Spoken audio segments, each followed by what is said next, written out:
There seem to be lots of problems that people have in crochet. You notice that when you go into any kind of discussion groups. I also notice it in the comments that I have in my videos. So I made a list of those problems that come regularly, and then I also asked in my community tab what kind of problems people have. And I actually got almost 100 different problems. And I'm not going to go into all of those now, and many of them can be categorized anyway. So what I'm going to do is talk about 10 common problems that are sort of general problems. In some of those things that people wrote to me, they were very detailed problems about a particular kind of a project, for instance. So there's a whole long list now that I can go into later. But today I'm taking 10 fairly general problems and looking at them. By the way, right now my channel is coming to 250,000 subscribers, 250,000. Thank you for those who have subscribed. And if you haven't, I would be very glad if you subscribed so that it would continue growing faster. And I'm filming outside again. It's a beautiful weather in Turku, my hometown. This river is my favorite place. It runs through the city center right into the sea. The first problem is that sometimes you don't know if people are using UK or US crochet terms. As you know, those are different, and it is a bit confusing because the same term means a different stitch in the two terminologies. There is a simple tip to know. If there is a single crochet mentioned, then it's US terms. Only American terms use the single crochet. British terms, UK terms don't have that. So that's how you always know. The next problem is that especially if you haven't been crocheting very long, this happens very easily. That you either increase or decrease accidentally, so that the number of stitches you are supposed to have doesn't remain constant, that the thing starts spreading outwards or getting smaller little by little, or that it's all wonky. And normally the reason for this is that you have not been certain which is the first stitch where you have to go into and what is the last stitch where you crochet into before turning. Two things that you can do that doesn't happen. You can mark the first and the last stitch with a stitch marker so that you know where you are going to go. And the other one is always count. Count the stitches on every row. I know that doesn't sound very nice, but I mean, I have been crocheting for over 50 years and I still do that. If it's something that's small, for instance, in ribbing, I often count for quite a while and I recheck then as I go on to make sure that I have not missed or added any stitches. Now, if it's something very big, you know, like a blanket, I wouldn't then start counting the stitches. But anything, you know, that big, you know, you can easily count the stitches on every row.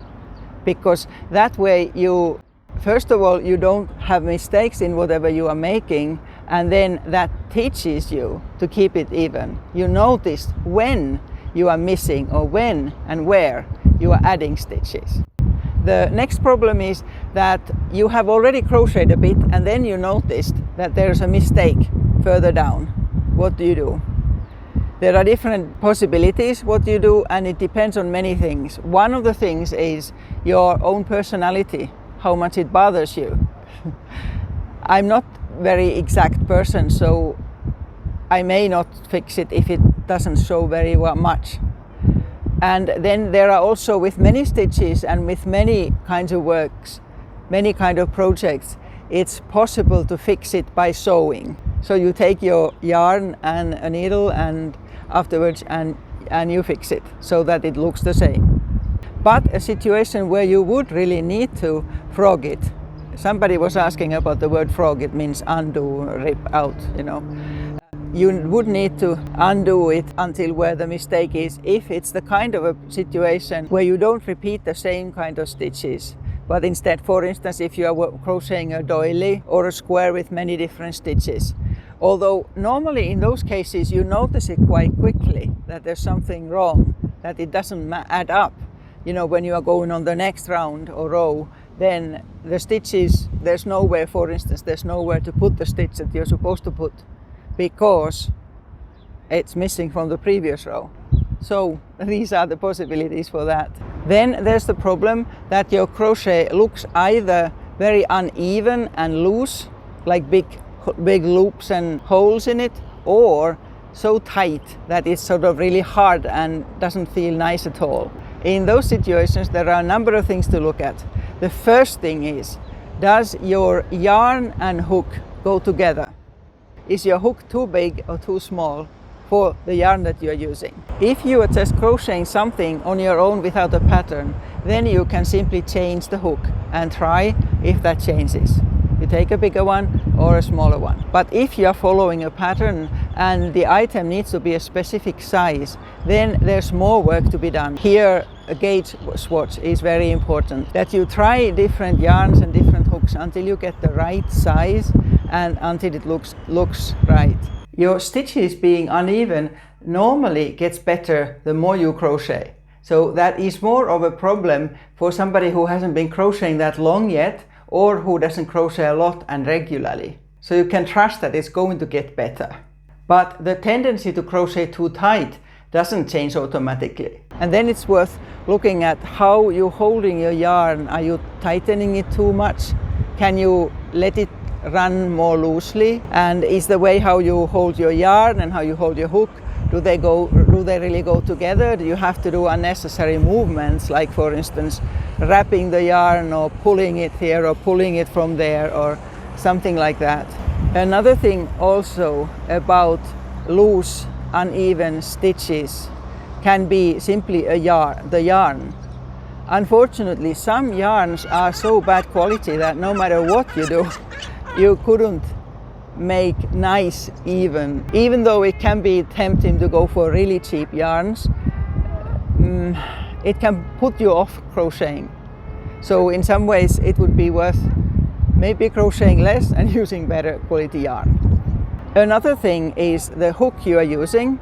Is it the best shape for your way of crocheting? The main two types are tapered and inline. I personally almost always use tapered hooks because it feels nice. I can crochet so much faster using them, but it depends how you crochet and also of course what you are used to.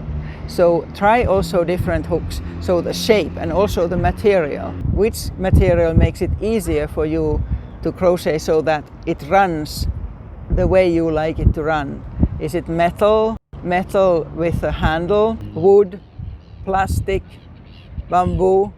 So try different hooks. The next one is understanding yarn weights. There are so many different yarn measurements, and sometimes the same measurement also varies. So it can be hard especially to know what yarn to use instead of one in a pattern.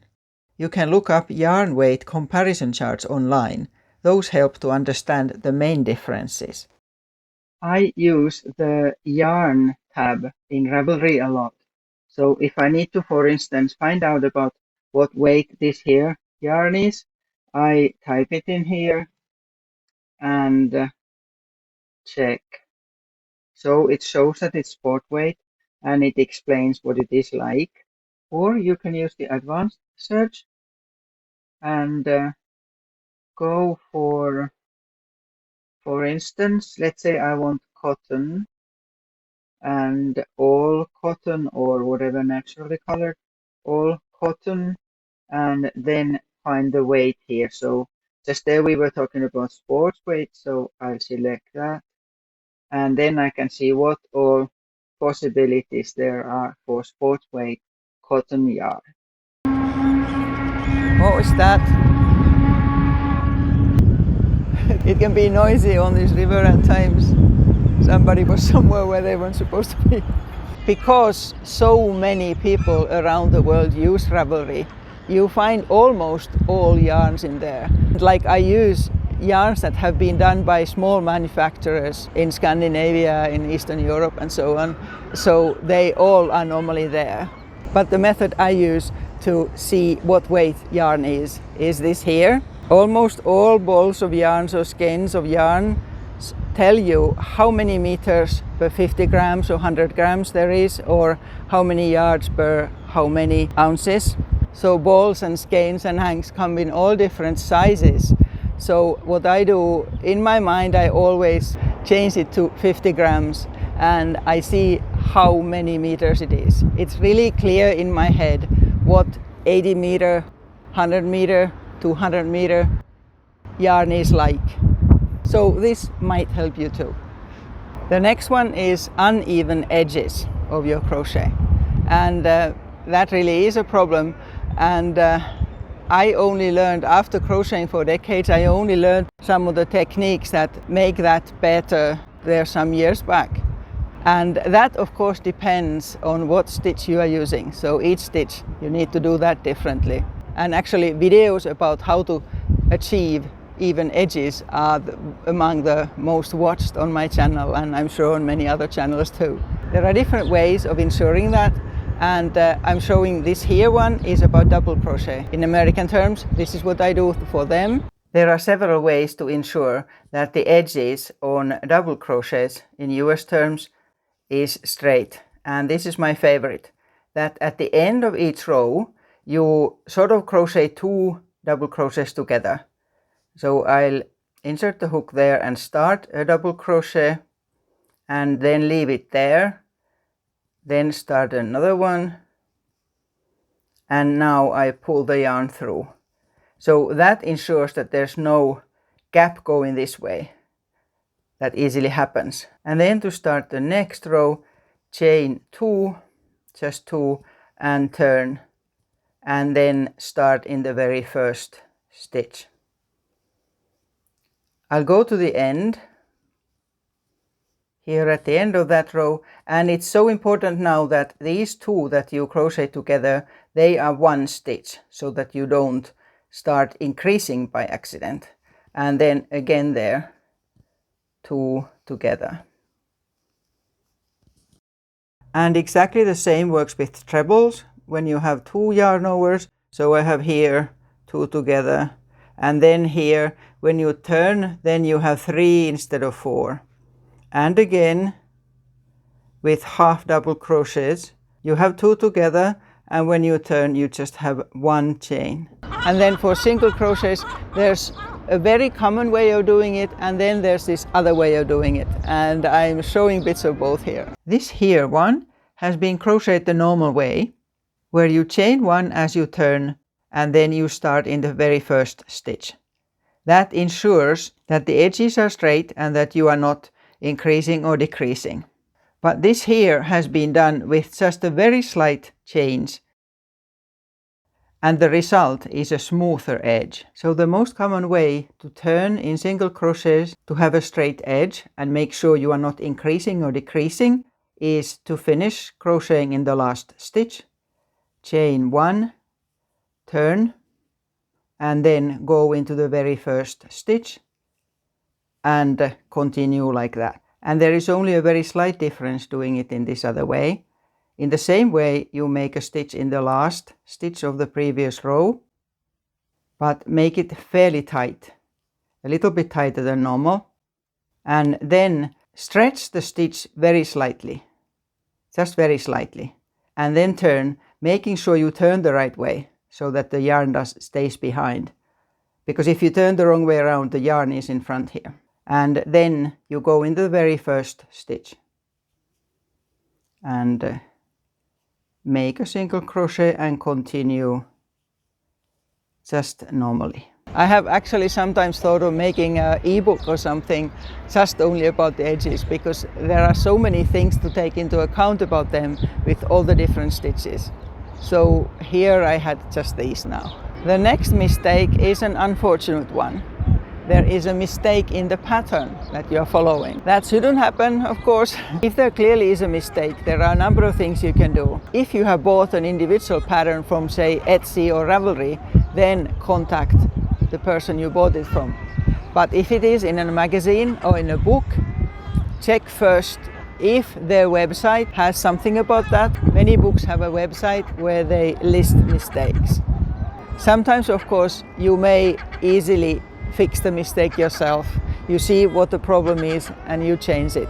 One other thing you can do is to see if one of the groups that you belong to, like a Facebook group in crochet, if you explain the problem there. Most of the time people are very helpful and they try to help you, they want to help you, and often they manage to. Now, of course, you cannot copy an entire pattern anywhere, but if you only copy a short part of it and maybe a photograph of what you have been making yourself, so that can also help. The next problem is that the item that you are making gets too small or too big compared to what it should be. Now, the first thing, of course, is to check that you have done your gauge swatch and that it matches what it's supposed to be. If it doesn't, then you normally need to change the size of your hook to achieve what it's supposed to be. But sometimes how tight or how loose we crochet changes as we go on. I know that what happens to me is that I start crocheting slightly tighter as I get more familiar with what I'm doing. Or the opposite can happen, that you start crocheting looser as you go on. To avoid this happening is to measure very often so that you notice when it's starting to go slightly wider or slightly tighter or something is changing. Another problem is that you lose track when you are counting. That happens often, especially if you are doing something bigger. Now, for that, I don't have any other tips than using markers. When I'm making a long chain, this is what I do. I put a stitch marker after every 20th chain. Now, some people do it every 10th, some do it after every 50th, whatever. But you do it so that you only need to count that amount again. And the same works for rows as well. For instance, you mark every 10th row. So then you don't need to count them over again. And what I sometimes do as well, I write down notes, just sort of scribbled notes that help me remember what I have counted where. For instance, how many stitches there are in between two increases or something like that. And the last problem that we are looking at today is something that was also mentioned in my community tab, is choosing the wrong yarn quality, wrong yarn material for what you are making. For instance, if you have a pattern that has been written for sort of a woolly jumper or sweater, depending on where you live, the pattern may not work, say, in cotton. There are a whole lot of different things to take into account in choosing the fiber you are going to use for what you are going to do next. One of them is what use is the item for? Does it need to be warm? Or on the contrary, does it need to be as cool as possible? Does it need to be hard wearing, like socks? And does it need to stretch? Or is it something that must not stretch? So all those things affect what fiber you are choosing.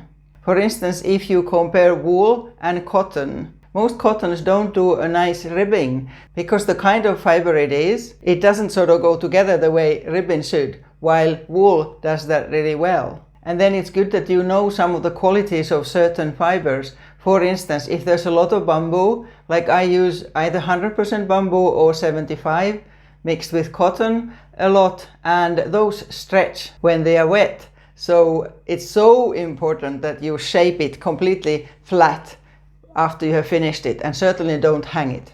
And then you need to think about the weight. How thick yarn will work for what you are doing. In all fibers, there are fine ones and medium ones and really chunky ones. For instance, if you are making a bag, you might be best getting 100% cotton and it doesn't stretch. You wouldn't use wool for a bag unless you were going to line it. And then think about the care.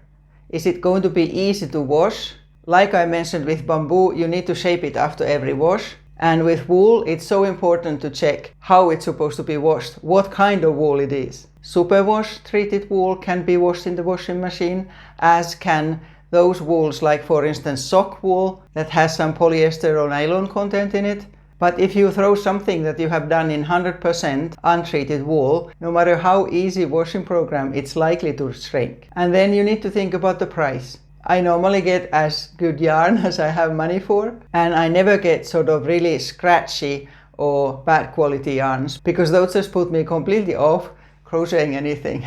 And this is also something that the more different yarns, different fibers you use, the more confident you get in selecting the right kind. But it's also worth asking other people. I have a few people that I know well, that I trust, and I like to ask what they think about certain yarn before I go and buy it. Okay, now we go through these 10, and as I mentioned in the beginning, I have a whole lot more, and little by little I will be talking about those problems as well that I have heard. And also you can go still on my community tab and write more. I will be going back to see that list, so you can still add to it. Now, was there anything in these that we looked at that gave you something more to think about or helped solve some of your problems? It would be nice to know, so please tell me in the comments. Have a nice week.